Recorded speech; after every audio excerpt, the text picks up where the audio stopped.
She says, then there's our cats. These creatures have brought many, she loves her cats.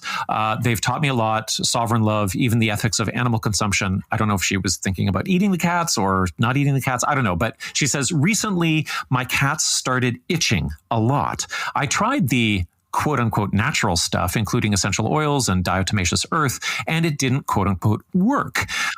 When my kitty had a streak of blood on his fluffy white shin from scratching, something in me said, okay, this has to be dealt with. He's suffering. Oh, not the scratching for weeks on end? That didn't trigger it for you? No, it didn't. No. I know. Blood. No, just the blood. I know how to investigate the risks of a chemical. I've subjected just about every category of human medical preparations to this scrutiny. Red flag number one was that I chose not to do any meaningful research into the risks of the flea chemical when considering a single-dose insecticide to, quote, get rid of the fleas. I reasoned that my cats are fed an organic raw diet, have never been vaccinated, and are treated energetically by healers regularly, not to mention smothered with love by a family of 6. This is all being written during an insurrection, evidently, right? Like, this is what is going through the doctor's brain is, and not only like, it's not only that there's a good portion of especially women's alt health is centered in shame and self-criticism, but now that's going to be like, now we have to add cats into the mix and shame about whether or not we're going to give them flea chemicals. Anyway, so she talks about how this violates all of her reasons. She catches herself, though. And, she talks about this behavior of wanting to go towards the flea medication and how the costs of that behavior include, but are not limited to, loss of integrity around my committed beliefs and degradation of my word. The ongoing energetic maintenance of the secret. She talks about how she hides the decision to apply the flea chemical to the cat from her children, and that means that she's shamefully keeping a secret that is out of integrity or alignment with her beliefs about natural health. I just have to say that the heroic confession that's going on incredible. Here makes me feel such empathy for her. It's so tortured. I mean, it humanizes her. I know we're getting to something, the part that blew my mind the most, but I have to say this. Fuck people who don't know how to take care of cats and expect them to be their little fucking things they can carry in their purse. And I don't know if that's her, but I will say this. I've had my cat right behind me right now is almost 21 years old. He's been vaccinated every year. He's gotten flea medication. He's eaten shit food and he's eaten good food. and he sleeps on my shoulder every single night. And the average that's why he's alive, Derek, because you have shamanic powers. You're like an energy guy.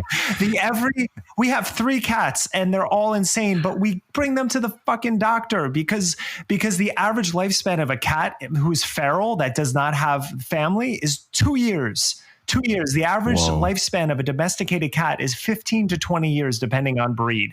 So that's unnatural. I'm sorry. So this totally unnatural. And to compare that to her children, and then where it gets to. Go ahead. Wait. Yeah, we're coming up to it. Okay, so anyway, so there's all these sins that she's committing in considering to use the flea medication, and then she says, but what does it mean for me to protect my cats if not with pharmaceuticals? Well, they are kittens, they are babies, and the presence of these fleas could represent some physiological terrain susceptibility. It could represent an energetic expression of needing more time in the dark, which would make sense considering we just merged families and now they have 4 children's hands all over them. Or it could mean something spiritual. To me, the energy of fleas or lice or parasites on a dependent animal can be seen through the archetypal lens of the human child predator, the abuser, molester, victimizer. My kitties were being violated under my roof, if you will.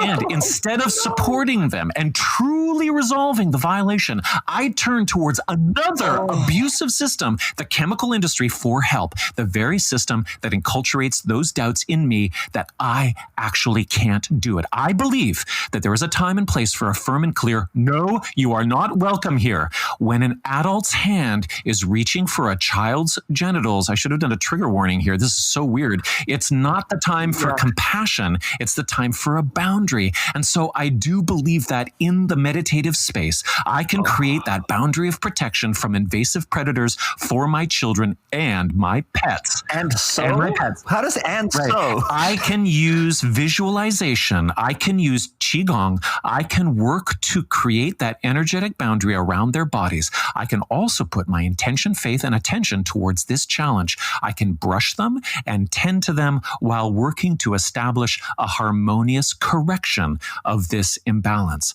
Oh my God. I'll just tell you what the ENSO is. The ENSO is, as a writer, her brain was spiraling and she was trying to make all these connections that didn't make sense. And then after inserting the genital comment in there, that was her only way of trying to be like, and that relates to this. And so, okay, what's going on with, I mean, this is somebody who's just completely on her own as a writer too, right? Like there's nobody looking over her shoulder and saying, no editing there. And saying nobody, but how lonely that is, right? How incredibly lonely to not have somebody over your shoulder who can say, hey, wait a minute, you're first of all, you're comparing fleas to sexual molesters, and then you're comparing yourself to a child molester for the idea that you were going to use a chemical. So there's battling molesters in your house instead of the free, natural, organic way of doing things. And what is she saying? That she can use Qigong to get rid of not only fleas, but if the metaphor is carried back, that Qigong and the energetic meditation of her, perfect parenting, would that actually provide perfect safety for the children? Because I'm sorry, but no, that's not true. That's not it. That's putting your child in a bubble of light when they get on a plane. It's a nice thing to do, but I mean, yeah, I wouldn't want to wish anything terrible on her kids ever, or on anyone's kids, but reality will call your bluff, right? And this is we're not only critiquing her writing style here and the lack of editing and doing multiple drafts or having someone give her input. We're also criticizing her thought process. And what I have found over the last 25 years is that this is how a lot of people who get deep into this kind of metaphysical confusion think about things.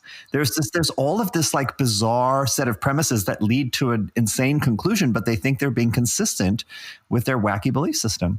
And meanwhile, her cats are suffering because of